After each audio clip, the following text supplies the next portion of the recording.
To catch you off. Good afternoon, everyone. I'd like to call to order a city workshop for the commission today, Tuesday, the 24th of January, 2023. Everybody, please come to order and join me in silencing your phasers. Cell phones, sorry. City Clerk, Madam, please call the roll. Mayor Cleveland. Here. Vice Mayor Hartman. Here. Commissioner Preen. Here. Commissioner Martin. Here. And Commissioner McGurk is excused absent. Thank you. Very good. We're going to open this to public participation. Are there any citizens who wish to speak? Please approach the podium. You'll have 3 minutes to address the City Commission at this time. I remind you, this is a monologue where you can express your views or your concerns or your interest. It was not a dialogue between you and the Commission. Is there anyone in the gallery at this time who'd like to speak?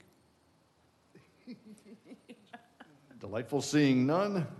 We'll close the public participation and begin the workshop. We will begin with a mini budget review by the fire department. Fire Chief Vandermark, do you have a presentation, sir?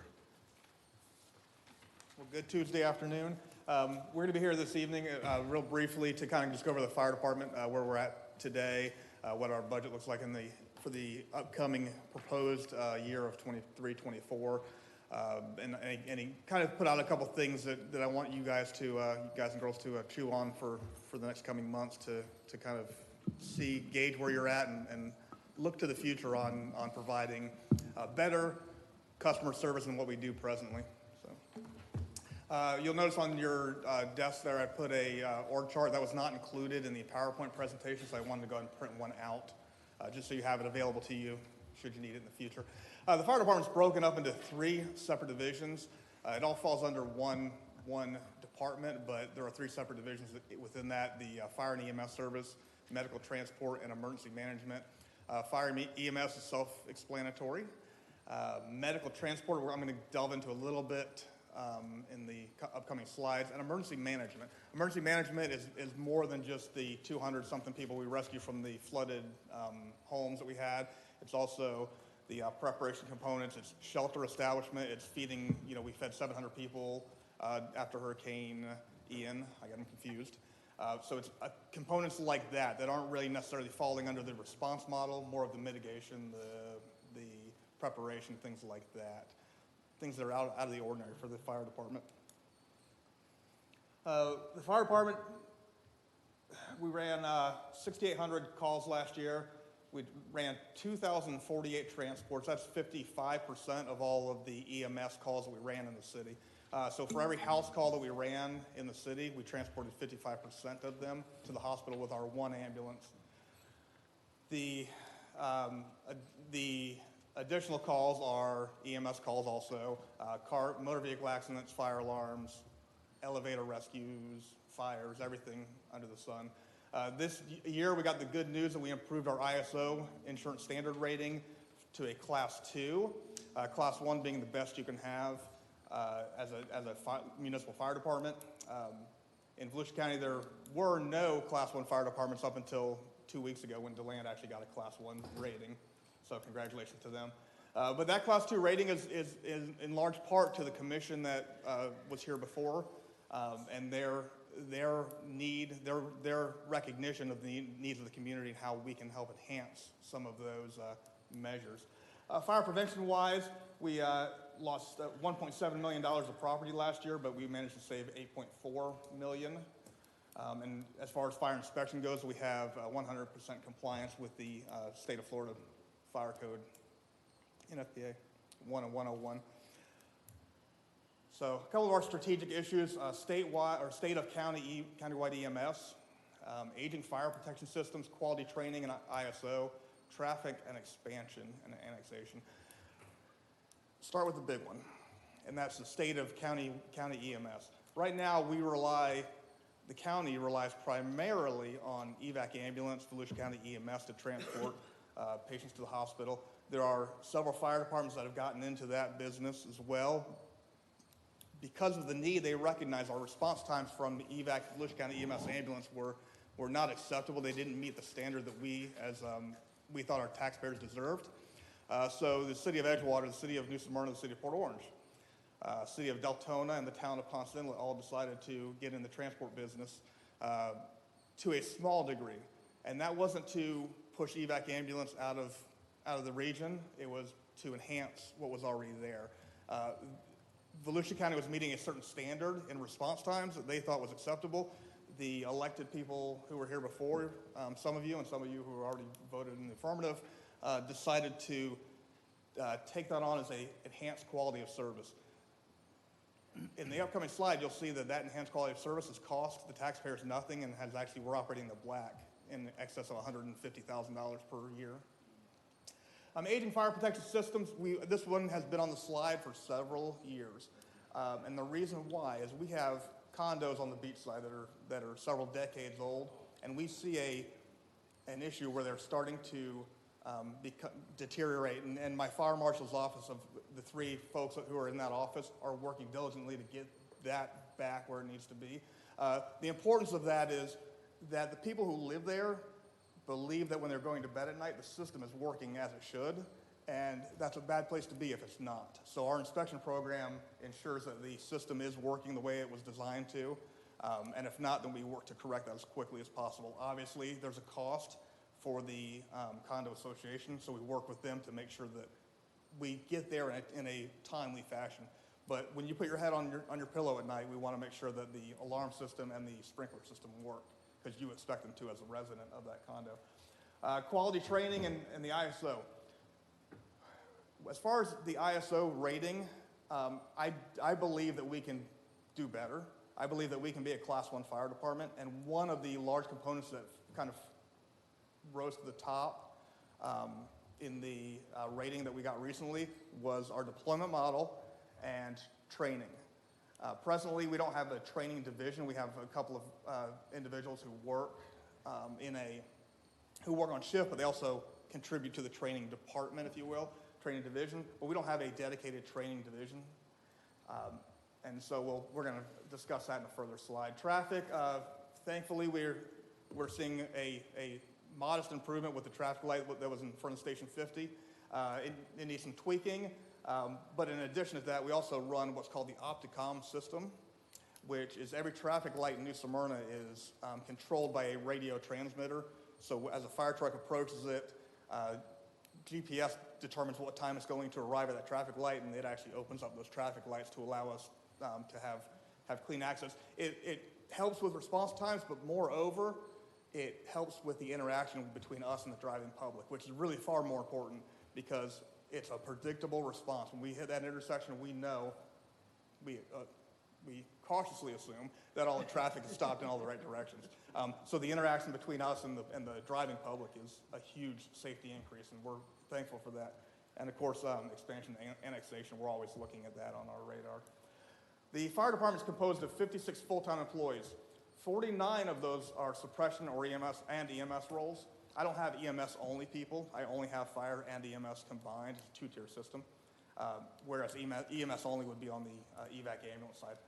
That's 49 of the 56 people who are on fire trucks out in the field.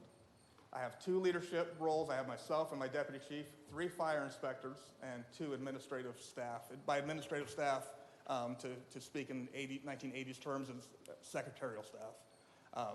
But they're administrative staff 1 and 2 now. So we have 2 of those roles. And that's kind of important because, as you can see, we have a lot of boots, which is good. It's a good place to be, but we don't have a lot of leadership where we need it, where we can set new long-term strategic goals. We can improve the ISO rating. We can do all of those things. And that's important to us, that we can continue to improve on where we're at. Medical transport, this is an authorized agreement between us and evac ambulance, Volusia County. Like I said, we've been doing it for 4 years, full-time now. We've been operating the black every year. And as you can see, between the fiscal year 2022 and my proposed budget for the upcoming year for that division, there's 130 in the black. 120. So notable budgetary requests in the upcoming year. Um, in the past couple of years, I've come to this commission and asked for some type of long-term vehicle replacement plan. That's important because if I don't have that, I'm going to come to you and say, I need a $750,000 fire truck this year, and then the coming year, I don't ask for anything. So my budget and your budget, your millage, has this weird cyclical spike in it that it doesn't need to have. So every 3 years, I ask for $700 grand for a fire truck, and there's a spike in the millage. So I would propose some type of 10-year replacement plan, be it a 10-year lease option, a 10-year loan. Establish some type of vehicle replacement plan. None of my vehicles are inexpensive. All my staff cars are inexpensive. We can buy them from a regular car dealer. It's the big red fire trucks that cost a lot of money, and for me to come to you every couple of years and ask for that big chunk is painful, and it's not really fair to the tax-paying public. To kind of complicate that, supply chains being what they are, we now have a 40-month delivery time on a fire truck. If you approved me to have a fire truck today, if you wrote me a check today, I would not get it for 40 months. Right now, I don't know if you guys have seen a blue and white fire truck driving around town. That belongs to the city of DeLand. It is not ours. It is on loan to us and has been for several weeks, and will continue to be on loan to us for the next several weeks. We've had multiple breakdowns, and have been forced to use DeLand and Edgewater simultaneously for loaner vehicles. Not a good place to be, and I certainly think that a good replacement program would fix a lot of that. I love having good partnerships, but it's a weird ask to ask for a fire truck from the city of DeLand. So that 40-month window creates kind of a problem for us, but it also creates an opportunity. I think our best course of action is in this upcoming budget to go ahead and secure some type of 10-year funding mechanism to purchase 3 of those vehicles. 3 of those fire trucks would stretch that out for the next 4 years while I'm waiting for them to be manufactured. We start paying on that loan at today's pricing. The fire trucks are cheaper today than they are going to be in 4 years. I can promise you that. They're cheaper today than they're going to be in October of this year. So securing those vehicles now at the pre-fund level would save money in the long term, and also put us on the right cycle to get a vehicle replacement program that makes sense. In lieu of that, a 10-year lease option is the other way to go. With 10-year lease options, you don't pay for that vehicle until you take delivery of it, and that 10 years starts there. The problem with that is, one, you have an increase in the fees associated with it, and also you're buying the truck at the market rate for that time. And I can tell you trucks have gone up significantly over the last couple of years. So seizing the opportunity to buy them at a lesser price today may be prudent. As far as ISO and training and administrative goes, I'm only asking for one additional position for this upcoming year for your consideration. It would be a division chief. That would be in charge of health and safety, as you can see on the proposed org chart. Health and safety and training. That individual would also help with our EMS division and help with the QA, the quality assurance process of the EMS, and make sure that we're doing the best we can for the people that we're representing. It would actually create a marginal overtime cost reduction, because some of those ancillary people who are doing those jobs now wouldn't do them on overtime. And all of the equipment, vehicles, everything that goes along with that person, he or she would be funded out of the impact fees. So there's no cost to the millage taxpayer. It would be borne by the people who are moving into town. And then lastly, big item. I believe that I know that we can function a second ambulance in New Smyrna Beach and still continue to operate where we're at. We won't operate with the profits that we're making right now, but the fire department doesn't create a profit. They create a service. So I believe that if we were to bring on a second transport unit and the 6 people that go along with it, we could actually continue to operate both of those units collectively in the black. And maybe not with the margin we have now, but definitely with the enhanced level of service that would bring to the people of New Smyrna. It would also put 2 extra firefighters on shift, which would also help enhance the ISO rating and our deployment model. So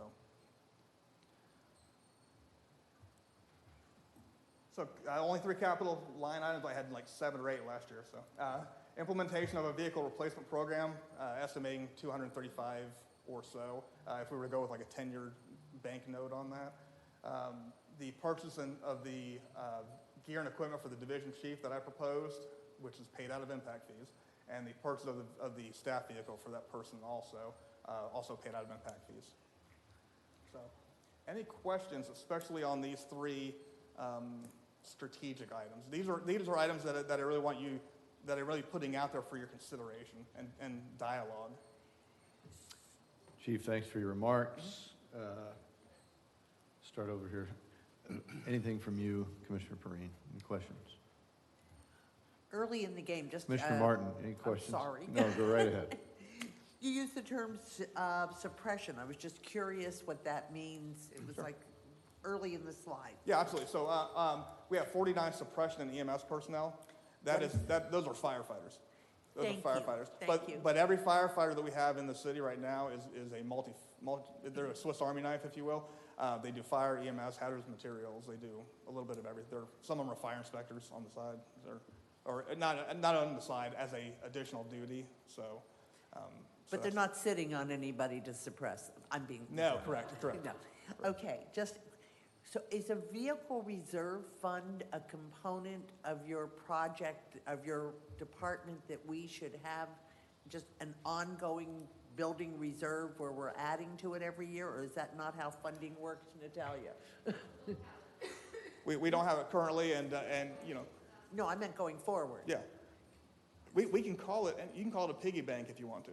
I don't care, but for me to come and ask for $1 million every third or fourth year is not good, not fiscally responsible, and it puts a weird cycle. No, I've been through I've been through that one with you all. No, I just meant that you talked about a loan or a lease option, and I was suggesting that this would be an ongoing issue absolutely. forever, beyond 10 years. Absolutely. We could also simultaneously start a reserve fund, so maybe we still reduce the That's amount right. of impact That's for the 15-year Absolutely. program. Yeah, That's all. and in addition to that, any overage that we're operating in the black on, like EMS transport, for example, instead of it going to general fund, it could be rolled into that fund. As I look at Natalia. Can we? So No? anything's possible. Good try. Anything's possible. Thanks. So. Vice Mayor. So what's the benefits of reducing the ISO rating? So ISO is basically, it is a tool that the insurance companies of Florida use, not all of them, but most of them use to kind of evaluate what your premiums are going to be on the fire side of the house. Obviously, my ISO rating or our ISO rating doesn't impact flood insurance, windborne debris, all those things that come along with homeowners insurance. But fire insurance is based primarily on that ISO rating. Going from a 3 to a 2 won't trigger a change in people who have existing policies, but it may create a reduction for somebody who pulled a new quote, if you will. So it's possible you would see a reduction in the fire side of homeowners insurance. And it's from 2 to 1, again, same. And that's a benefit not only to residential, but also commercial. That is correct. Okay. That's correct. That's all. Thank you. Great. My Sean? one loaded question. You have another question? That was my one loaded question. Oh, okay. Yeah. Well, thank you. Any follow-up by any commissioner? Okay. Chief, congratulations. Very, very good. I was going to ask the rating question for sure. Is the condo inspection program mandatory or voluntary? Because it is a commercial residence, it is mandatory. Great. That's a good answer. Thank you. I like that. I applaud your lean and flat organization. The addition of another division chief, will that pencil to zero, reducing the overtime, or will be net additive in your cost? So you're asking if that would create a reduction? If his or her salary would create a reduction? Does it pencil to zero? No way. It's more. The reduction? No, marginal reduction in overtime cost. Say it again. I said it would be a marginal reduction. in Marginal overtime cost, reduction, so okay. Not significant. Good enough. The vehicle replacement, I'm with you on don't like the sawtooth, like something standard that's easier to digest and to explain. Where do used fire trucks go when they So die? used fire trucks, they get brokered out. We actually hang on to our used fire trucks for quite a while. We actually have a truck that we just deadlined last week that's 20 years old. It needs $32,000 worth of damage or worth of repairs, and I can't justify putting 32 into a 20-year-old piece of apparatus. It's a 2003. So we actually hang on to them for a while in reserve status. Okay, we have backup trucks. So they're usable. They're usable trucks. These the Correct. ones you hold on to. Okay. Yeah, They're just not reliable. Not reliable when we get to a point where we're spending way more on a vehicle, for example, the 20-year-old truck, than we should be to keep it. But right now we're in a sticky spot where we are keeping trucks that we kind of have to because I don't have a good reliable reserve truck right now to Yeah, put anything in. so wind the clock forward and we get you great trucks and you got a program, et cetera. Can you offset our cost of the new truck? How much can you get for a used truck? So historically, by the time we've used them well. You currently use them up to 20 use them some up. years, but We use if them you up. sold them right after you took them off the line, could you get half? For a brand, you mean the moment we wanna put- sell your used the moment we fire quit using them? Yeah. 12 or 15 grand. That's it? That's it. Oh, well, Yeah. okay. So because we use them and they're beat up by the time we're ready to dispose of Yeah. them. So. So these, this GPS system that you have at the intersections, I've seen the city manager's driving. Is there a possibility to get him one of those devices for his, I'm just kidding. Qualitatively, it's an excellent report. Numerically, it doesn't satisfy me. I would love to see more of your balance sheet. I know Commissioner Perrine and her skill set, that would really, and I'd love to see it be standard for every department that comes up, and I don't mean to pick on you, the first always up in the the first batter's box, but qualitatively, it just jumps out, right? It's really, really fine. From a quantitative standpoint, I'll ask the ignorant question, what's your annual budget? How much money do we put into the fire department? So last year was 7.2. I Okay. believe that's actually on one of the slides. Correct. And so all those questions like, okay, what was it the year before? And I, start torturing Natalia and say, hey, Sure. where have we been? Where are we going? Where's the money hiding? Blah, blah, blah. So I will ask this pedestrian question. How much overtime do you spend annually, and what % of straight time is that? And you may not know that off the top of your head, but if you did, great. It is, so we spend a considerable amount of money on overtime, and a lot of that is unpredictable factors. We've had a lot of people who are on workers' comp. We've had a lot of people who have been on some type of administrative leave. We've had a lot of situations where our overtime has been excessive. I can get you an absolute number, and I'll be glad to send it to all five of you and let you know. All right, I appreciate that. And I'm not shooting at you at all. I actually favor a % of overtime because it's an unburdened rate, and it's actually a more cost-effective way to plan in X number of hours of overtime. So I'm actually a supporter of that. I just wondered how much it was, and I have a number in my head, see what your guys' number is so that we can walk down the road together. Okay. Yes, ma'am. Just a quick question. How much of the numbers for which Fred's looking are included in the budget book? So, yeah, correct. We have a budget narrative that we've created. They're all there. So, yeah, it should Aren't all they be, all it should in all that be budget there. book that Yeah, exists but now? what he's saying is, in this presentation, to show. Just during us- the presentation to extract the information from the budget book? And they were Okay. supposed to be there. Yeah, I'd love to walk through the numbers. Absolutely. I Absolutely. have Sir. something too. Oh, you have follow-up. Go I ahead. do. Sorry. One of the things Natalia has helped me with is 3 years of comparisons, and she's given me the financial statement for different enterprises like this. This, I think, like Mayor Fred has said, that it looks good for the public, but we'd like a little more information than this.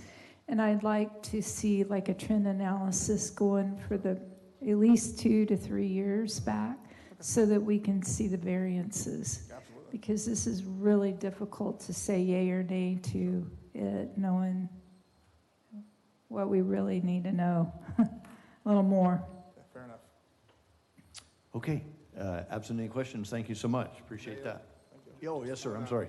Just City manager's remarks. for, I guess for the record, we're looking for the alerting software, which that will be able us to do the texting during emergencies. So he's working with the state to get that, and that's at no cost to the city.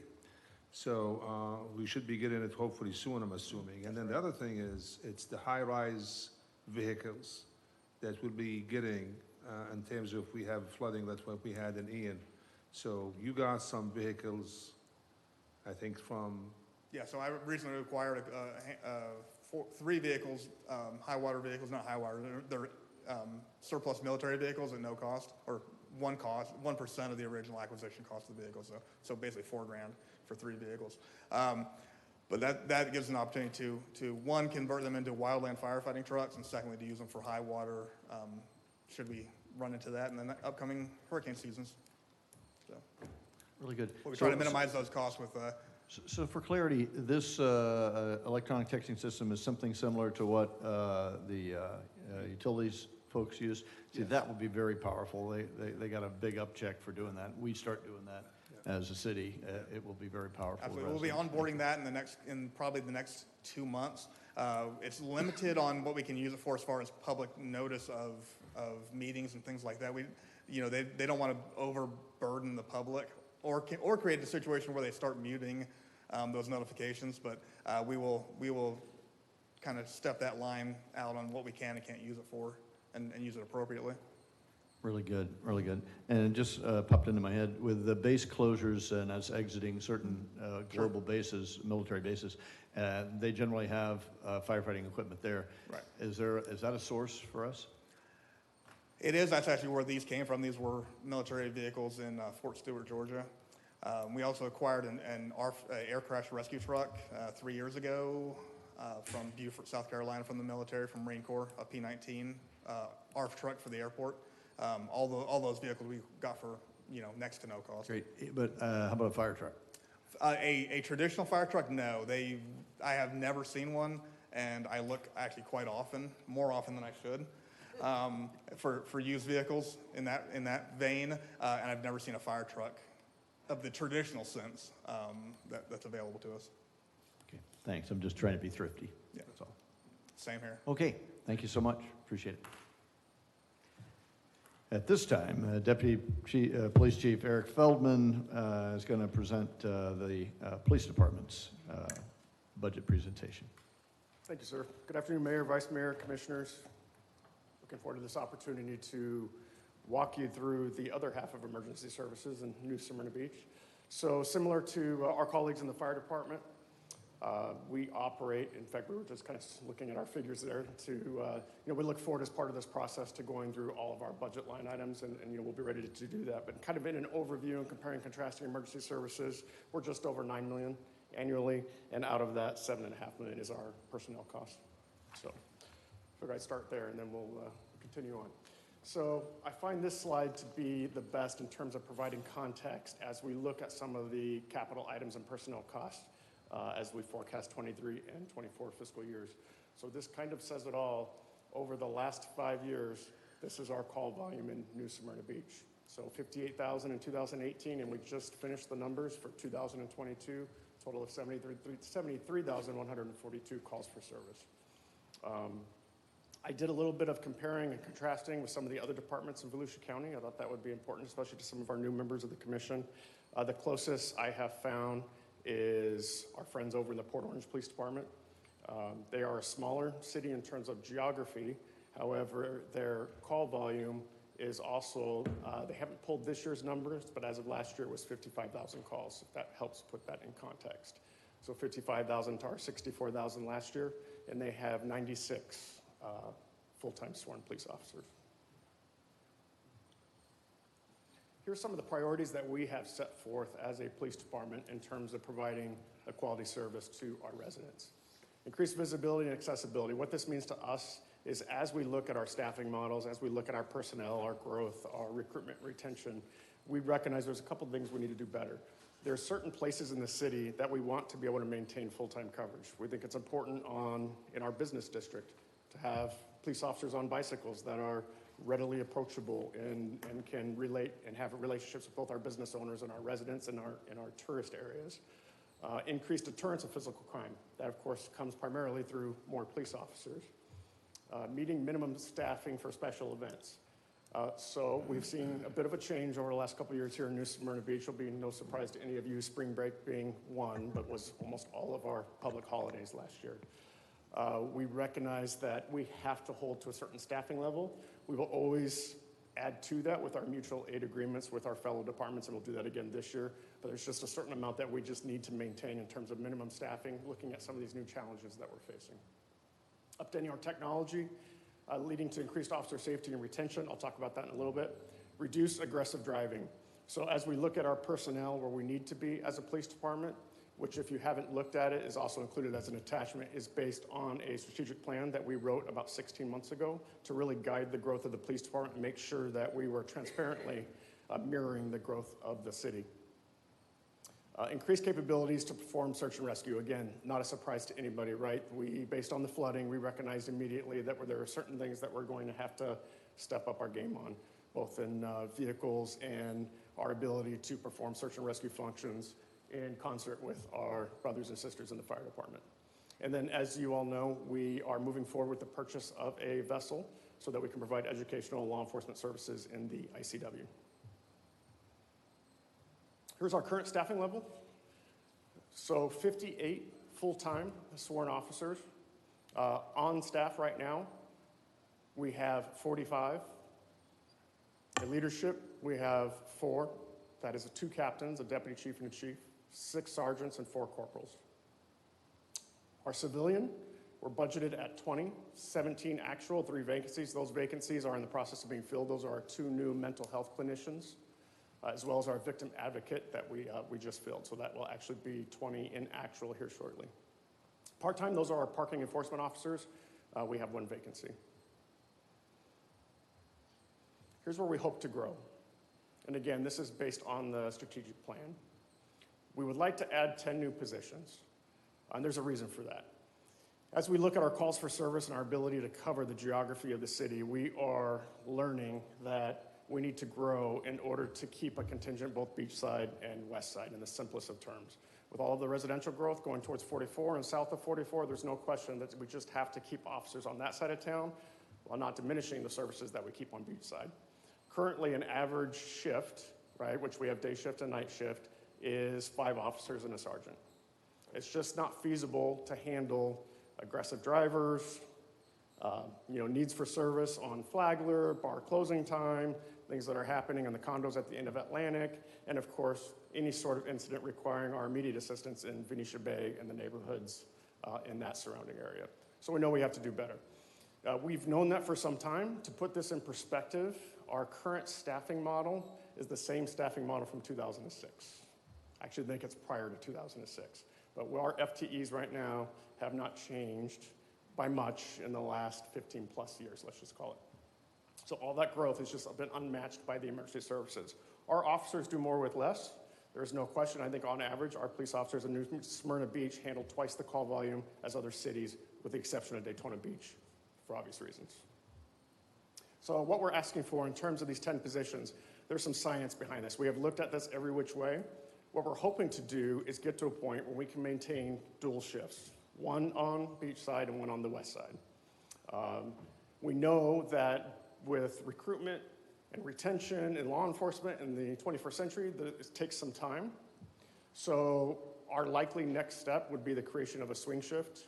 So during those busier hours of the afternoon and early evening, we would add additional officers.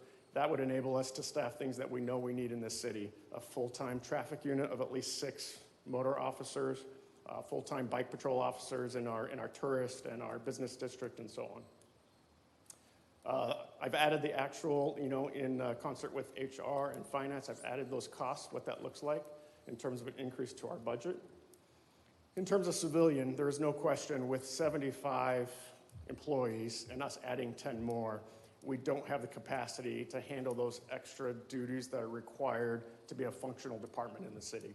So our support of finance, we asked finance for things on a regular basis, and they're limited in resources, and we don't have finance people in the police department. So we're recognizing there's a smarter way to approach this. So we are asking in 23-24 to add one additional records person. That's simply to support the extra police officers. Everything they do requires the generation of a report, which is then tracked, of course, and handled by our record staff along with a multitude of other duties. But in addition, from the parking fund, we'd like to add an additional civilian position that will handle all of the contracts, all of the finance, the payroll, and everything that's associated with the parking duties. Similar to the fire department, we have to improve our capital expenditures or our capital ownership in terms of vehicles and motorcycles. That just comes with being a police department. Every year we are deadlining vehicles and adding more. And as we add more patrol officers, of course, then we have to add more vehicles.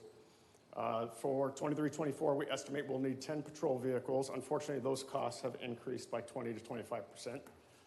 2 additional police motorcycles, that would bring us to the 6 that we need to staff the full-time traffic unit. And radio compliance is just us buying radios for cars and personnel. So currently we have what's called an MRAP. Mayor Cleveland, I'm sure you're familiar with one of those. So this is something that was acquired through Department of State through what's called a 1033 exchange program. These MRAPs were actually produced for the Marine Corps to serve downrange, and then it was decided that it was not functional for what they needed for, so they actually created this 1033 program, and they pushed out these armored vehicles to local, state, and federal law enforcement agencies to use in various law enforcement duties, most often used for high-risk search warrants. But as you saw this last hurricane season, we were using ours for search and rescue, simply because it was a vehicle that we could get through some of the high water. We recently were notified by Department of State that the federal government has put out a guidance that local law enforcement agencies will no longer use these MRAPs for search warrant execution. I can imagine being a former Fed myself where that decision was made, but I'll just tell you that that hampers us significantly in terms of doing what we call high-risk operations here in New Smyrna. If I need to send officers to a house to solve a situation, which is always going to be through de-escalation, I need to have some sort of vehicle that is impervious to bullets to get them there, something that they can stand behind as we do what we do in today's tactics, which is surround and call out and create communication with that person inside the house, and we try to de-escalate that situation. So all of a sudden, no longer having that capability is a problem. In addition, we have had that MRAP for quite some time, and the maintenance is going to quickly outgrow our capacity to maintain it. So we are looking at purchasing this year a Lenco Bearcat. It's what most law enforcement agencies utilize. It's a smaller, mobile armored vehicle. It's built on a Ford chassis, so it's a lot easier to maintain. The average cost of those is $300,000. They do make one that is a high water rescue vehicle. So it has the snout, the exhaust that comes up, and the ability to go through high levels of water as a search and rescue function. In addition to the Bearcat, we'll be purchasing a 3/4 ton truck, also with impact fees. That'll be to support the boat. And then boat storage for the patrol boat. Those will all be with impact fees. A little bit about law enforcement equipment, the fun stuff. So our law enforcement officers all carry a taser made by Axon. Like anything in law enforcement equipment, that equipment modernizes over time. That technology evolves. We are still carrying a piece of equipment that is, I think it came out closer to 10 years ago, and the Axon has created several variations of tasers since the one that our officers carry. To put it in perspective, we have 65 tasers in the department, and all but 15 of them are out of warranty compliance, out of service, which is a 5-year service. So Axon has told us we're no longer going to be able to service those. You need to, like any smart company, buy into our larger, more deluxe model in an effort to continue carrying that less lethal option. Now, I will say, we've done some homework and we've looked at their different models, and the model that they're offering now in the simplest of terms, it takes what was a one-shot taser, which is a great less lethal tool to de-escalate somebody who wants to fight with the police or somebody else, and it turns it into a 2-shot taser. Whereas right now, our tasers will show one laser point for the officers, and they literally put it on the person and pull the trigger. It deploys 2 prongs, which hits the person. It sends an electric current, which will immobilize that person until we can get them handcuffed, which truly in law enforcement today is the safest way of ending a potentially violent situation. It now has 2 cartridges, and you can select close quarters versus farther distance, and it gives you 2 lasers so you can effectively know where both your prongs are going to go, and will eliminate a lot of what we see now, which is 1 prong goes in the person and 1 goes somewhere else, and it doesn't deliver that current that we need. So it is better technology. Unfortunately, this will be our largest capital ask in a while for equipment, but we're quickly coming to a point when we can no longer put it off. Handgun transition. So again, handgun technology has changed greatly. We have a police department where one of my police officers is a young lady. She's about 100 pounds with very small hands. And I have another police officer. He's easily over 300 pounds with hands that are much larger than mine. We need a handgun that is relative to equipping all of our officers in a way that they feel comfortable and that they can maintain accuracy that is needed in potential deadly force situations. Here in New Smyrna, we hope this never happens, but we want to make sure that we have the appropriate tools in our officers' hands. For me, it's all about accuracy. So we constantly train our officers, and we have greatly improved our training over the last 2 years to require them to spend more time at the range, constantly working on those perishable skills. But around us in the community, the technology has changed. So now there's variations of the handgun that are available. We call them the Lego gun. They're more adaptable. We can have different sized grips, different sized barrel length, depending on the size of the officer that is shooting. And most importantly, MRDS technology. It's called micro red dot sight. It is that sight on top of the handgun. It is just like a rifle. It is a red dot, so the officer simply draws, follows that dot, and pulls the trigger. From a city perspective, that greatly eliminates the liability of officers with heart rates at 190 with not a lot of training pulling the trigger because deadly force is justified and needed. I can tell you in my former position, I worked in an agency of 14,000 gun carriers, and we did this right before I left. The change in proficiency to that bottom level officer in the academy was incredible. You will see all of the local agencies around us do the same thing. It is just the evolution of law enforcement. Fortunately, the guns that we have are actually high quality and they're sought after, so we have a pretty good buyback with the firearms dealers that we deal with. So we're looking at a total cost of $60,000 to completely change over our handguns and add that red dot sight. We would like to purchase 1 more mobile license plate reader. So our goal here on license plate readers is to cover every ingress and egress of New Smyrna Beach. For those of you that are not familiar with what a license plate reader is, it gives our officers on the road the opportunity to dial in and check to see if a particular license plate has come in and left the city and when. So for instance, if Daytona Beach has somebody that robs the Circle K and they're coming up Dixie, in real time we can log on and see when that car has crossed into our city boundaries, and then we can deploy resources appropriately. Or perhaps when they leave, which we get that quite a bit too, and that spurs the coordination with other cities. So in terms of the line-by-line budget review, we went through our own line-by-line budget, knowing that we'll do this in more detail with the commissioners. And we identified a couple of small increases.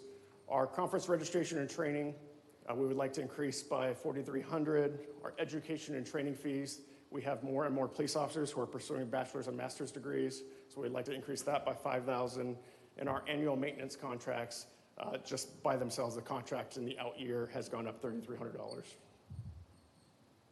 So that is what I have in terms of a brief and rough overview. So, Mayor, any questions? Thank you so much. Vice Mayor Hartman, any questions, sir? So to the boat, have we already ordered the boat, and when is the expected delivery on the boat? So we are down to 2 manufacturers that we've identified that actually can deliver us a boat within 9 months, and Captain Kirk is working right now to get on one that's been delivered to a nearby law enforcement agency so we can make a final determination. And then the vehicle, the truck that's going to pull it, you're going to take out impact fees? So yes. Okay. Yeah. But you wouldn't need to purchase that until you actually physically have the boat, right? So we're going to go ahead and purchase it now. We know, obviously, that we're going to get the boat, but we are up against the same problem the fire department is, and that is locating vehicles that we can purchase. Okay. That's all I have. Thanks. Enough. Commissioner Martin. Just to see if I understood correctly, early slide. Port Orange has fewer per capita calls. Yes. Why do you think that is? I don't have an answer for you. It's quite simply the great thing about the system that we all use, our MCTs, the computers in the car, it's the same, it's a countywide system, so we all subscribe to the same software, we're able to track this. I couldn't answer as to why. The fact is, I think we have a larger city. Just in terms of geography, we're 41 square miles. We have geography. I thought, and I'm not sure, that Port Orange actually has more population. They do. Yep, their So they census have is a higher. higher population in a smaller area. But that still doesn't answer my question of why they have fewer per capita calls. Yep, I don't have an answer for you. I mean, the great thing is those calls for service are cataloged and drilled down upon in terms of the categories. Yeah, So we yeah. know within our zones here in New Smyrna Beach on the type of call, we can tell you what that is. But in terms of, I can sit down with the chief of Port Orange and have that conversation, but I haven't as of yet. Well, I would assume that data is available to see if we are out of bounds somehow, or if they're the ones that are the anomaly, or are we the one that's the anomaly? And that to me is a reasonable question to ask. Sure, make sure it's apples to apples. I have quite a few things for you. Oh, great. To piggyback off of Lisa here, usually we get a full-time headcount report. Like, I don't know how many people you asked for last year compared to this year in relationship to our population growth would be nice.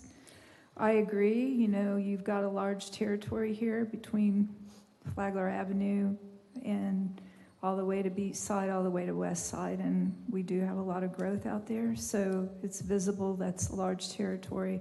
But can we have a spreadsheet showing something with full-time head count, what was asked last year, what was asked this year? And then you're asking for a 1.1 increase to the budget. What was your increase that you asked for last year? And do you have any line item reductions? You went through and gave us line item increases. I want to see some line item reductions with that Understood. too. And that patrol boat, that free grant money we had absolutely isn't a match when we had to buy a storage for that and a boat or a truck to pull it. And so I'd like to see something. I like the idea of getting the derelict boats out that's in the waterways, a report on how you guys progress with that, along with the other good things that are going to come with that new boat. And then we had a lot of problems with the holiday and the special events last year during the 4th of July. A lot of our money for the beach passes go to the county. What kind of help do you get during the 4th of July from the county to help patrol during these special events and holidays? Can we rely more on them since they're getting a lot of that beach money? And that's the question. Okay, so a couple of quick responses, being mindful of the time. Last year, we did not ask for any personnel increases. Our intent was to do so, but just the way everything shook out, we did not ask for a budget increase in terms of personnel. When we wrote the strategic plan, we had asked for FY23, so we're on track with that. I did ask as part of that if we could take a half bite of that in FY22, but that wasn't able to occur. So we're back to what was outlined in our strategic plan, which is the ask in FY23-24. The mutual aid is important. So a big part of what we do is based on mutual aid. I'll give you, a little bit of inside baseball for spring break this year, right? We have had meetings with beach safety, and we will be taking our own detectives and putting them in an undercover capacity to be down on the beach intermingling with the crowd so that we can identify early and often who the real perpetrators, the aggressors are, and remove them and take them to jail. We are purchasing a camera system that will sit in the Flagler parking lot that has a 300-yard zoomable camera faced towards the beach so that we can zoom in and track activity that we can respond to quicker. In terms of mutual aid, we've already requested it for this spring break. I can tell you it typically will be between 2 and 4 deputies and/or officers for every department that we ask, and we'll take all of those and put them to work. But typically, of course, there are competing interests with the county and others, despite the way the funding, trickles down. But we do that early, and we do enjoy good relationships with our counterparts. Is there anything else I know there's a couple things I'm going to get back to you on, but Just the 10 new head count with 0 last year, that's a huge increase. How do you think we're going to pay for that? so the reality is, I don't have an answer, right? I understand that everything comes back to millage, and ultimately, we're talking about emergency services as it relates to growth in the city. I appreciate the opportunity to, have the commission look at our strategic plan and look at the growth and see kind of if our math adds up to what you think in terms of growth. We're looking at call response times, call volume, and also being able to address certain issues in the city, traffic, being one. We, this year, did something a little bit unusual for a small police department. I was able to go through Department of Justice, through the COPS office, which is affiliated with the International Associations of the Chief of Police, and we just received approval 2 weeks ago. They are going to fund a workforce study for the police department. So that's unusual for a city of our size, but we were able to talk them into it, and so they are going to award that to an outside company that will come do a thorough examination of all the data that I'm presenting here to see not only if what I'm proposing matches up, but also look at everything in terms of the way we structure our shifts and so forth. I'd like to see you get a lot of these things, but we got to come up with a plan now so that that can happen instead of just relying on millage. Nope, I completely understand. Mr. Ruscha, any comments or questions from you, sir? No, but I just want to address a couple of comments that were made. As far as the population of Port Orange, yes, it's more than New Smyrna. I think the square miles, I think we have more. Plus, I think we have more visitors to New Smyrna than Port Orange, according to what I heard. So probably I would relay the more calls for New Smyrna than Port Orange is because of the tourists that we have. So it suggests that it's our tourists that are causing more police action. Well, they're causing whatever on Flagler Avenue, so, but the economy. I'm very sensitive to that. The economy relies on that. The second thing is, this is a preview of the budget. It doesn't mean that we're gonna raise the millage. So what's happened is when we prepare the budgets and we submit the budget for you in June, we will look at the revenues, and then based on that, then we could start to have the priority list in terms of what things that it's really an obvious thing to the budgets. So that's the last thing that we do in terms of raising the millage. So, What was the increase last year you asked for? yeah. The increase last year was because we had some other capital equipment that we needed to do. In order to do that, we had to increase the millage. Plus, they did a whole salary study for the city employees, and so that kind of required for us to do union negotiations and also the salary adjustment that we've done.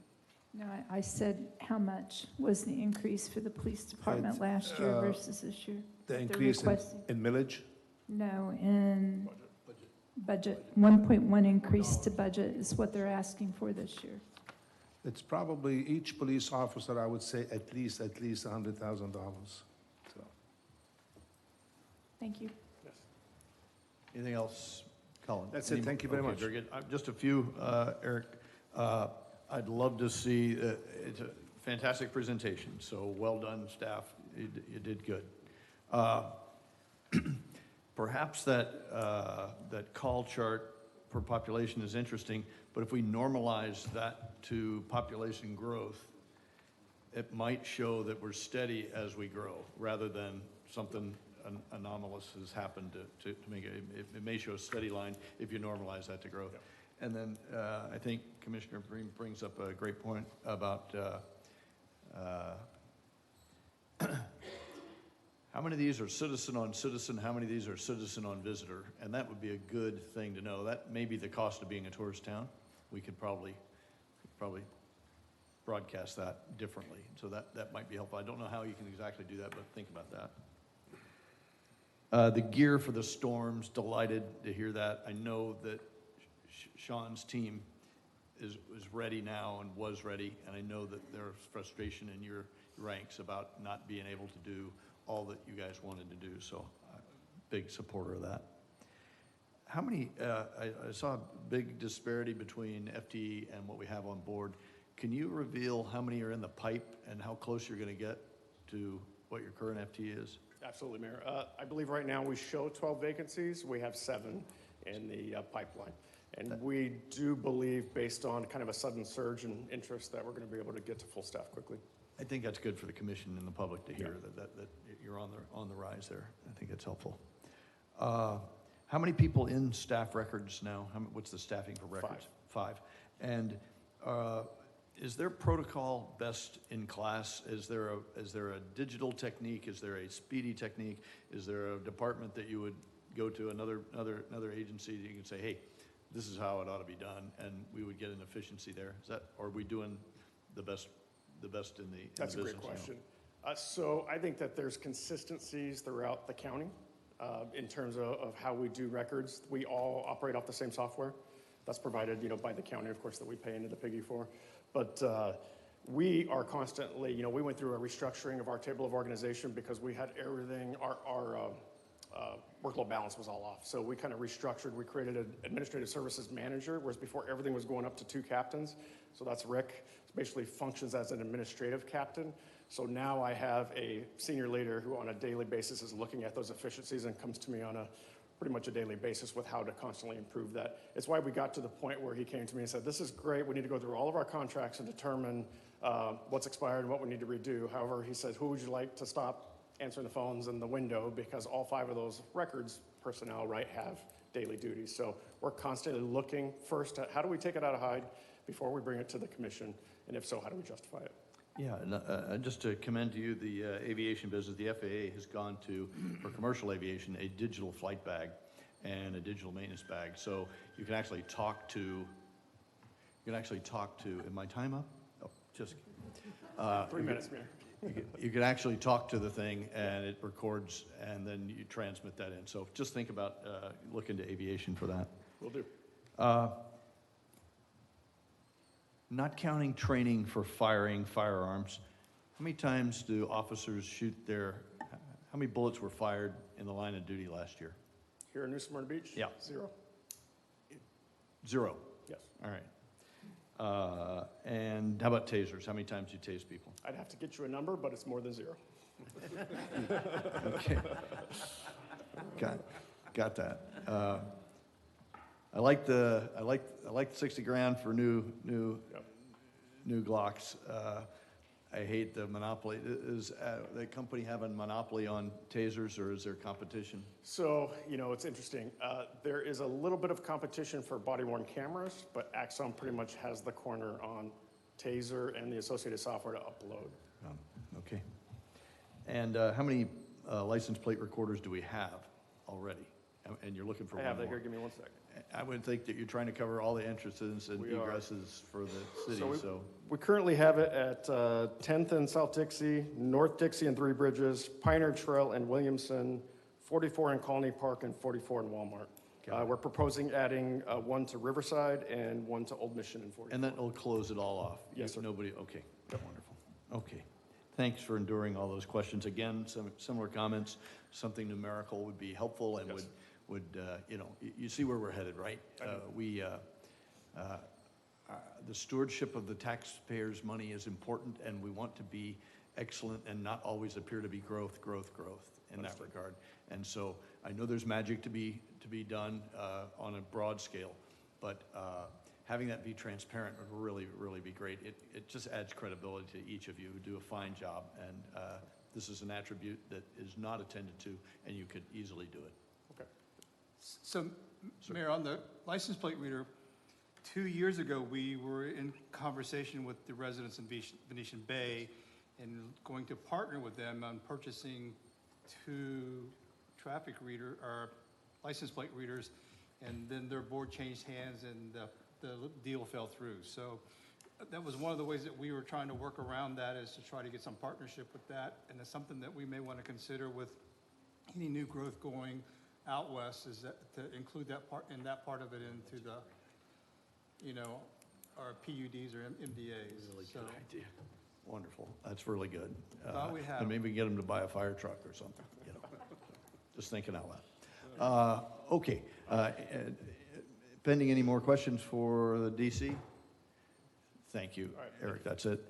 And now, I'd like to offer an opportunity for the Vice Mayor and the Commissioners present to have any closing comments or remarks. Sir. Having been through several of these are the first two guys out of the chute. So I think it's important that those going after them have an idea of what you guys are looking for. Obviously, there was a different mindset up here or different priorities. So all of you had excellent, great questions. And, you know, I think that going forward, you know, the others will probably incorporate that. But these guys are here now, and, you know, the budget, you won't see anything until June on the proposed budget. So I'm sure a lot of things change between then, and I'll let you know that it will change before October 1, 2 again. So that's it. That's good coaching, Randy. And are we being overly zealous, or is this in the right direction for financial stewardship? Are we overreaching? No, I think, I mean, all your questions are excellent questions, and I think it's those kind of things that you need to know about, and then as the process goes on, you'll see more data, and you'll be able to see where that data is, and then correlate that data, you know, between now and then. So I think it's excellent, and it's you know, the great questions, and I'm sure departments going after them will also have that opportunity to give you some of those numbers. But you know, having sat here for 6 years, you kind of follow that. And then the other interesting part about this whole process is we go through this entire process, and we talk dollars now and then dollars in June, and then we don't know what we know what the final budget is, but we don't know how much was cut from which budget and which items was reduced. You know, they didn't get any new officers last year, yet they had 4 or 5 in the mix, and that's something that, unfortunately, that's part of the budget process. You know, there wasn't dollars at the end of the year to do that, and that's one of the things that we can't, unless you stay up on this, you're going to miss that information. So you're going, well, oh yeah, we just bought you 2 new motorcycles last year, why you want 2 more? And, you know, those may or may not have been purchased through the last year's budget process, so, or got cut or something of that nature, so. That's helpful, and, you know, we are a different commission now, and the things that have made Commissioner Martin famous before she got here were these type of inquiries and this type of numeric approach, and the same with Commissioner Perrine, and I favor that, I support that. Madam. Thanks, Randy, for some excellent points. And it would be interesting to see a spreadsheet of what actually was budgeted last year, what was spent. And I know, for example, there are things on this meeting coming up of money budgeted but not spent in other areas. Right. But to sort of say, like, what was offered but not granted. Good points. Thank you. Commissioner Perrine. I agree. I only like PowerPoint presentations for like goals and certain items, but when it comes to numbers, I'd like to see a trend analysis. I want to see like last year's request to this year and a variance, and then an explanation in a comment section of why you're requesting 1.1 million overall or a line item. And then I would love to see some reductions in line item things that everybody has in a budget that they possibly didn't use the full maximum amount, instead of rubber stamping everything, wanting a 5% increase overall in this line item, 20% here. We do know that there are things that go up in cost from last year to this year, but there are also things that you can save money on that you didn't use last year in last year's budget that can offset that 1.1 million that you need this year, some items that you may not need. I'd like to see that and what those positive variances are versus all funding needs, so that we can go to the end of the year and not tell you to go back, sharpen your pencil. I don't want to do that. Thank you. Thank you. Mr. Rashadat, any questions or comments, sir? And that's exactly what we do when we prepare the budgets. You know, we go back depending on, you know, what the revenues are, and then we sharpen with pencil accordingly. However, sometimes it's really difficult to just go in and just reduce the item just for the sake of reducing the item. Because what happens, you reduce it and then you come back to do a budget amendment. So if I want to reduce an item, I want to make sure that it's actually a legible reduction for that item. So that's what we do every budget that we have. So it just happened last year, which is probably, I would say, the only time that I remember that we raised the millage. It was because of the major salary study that we've done.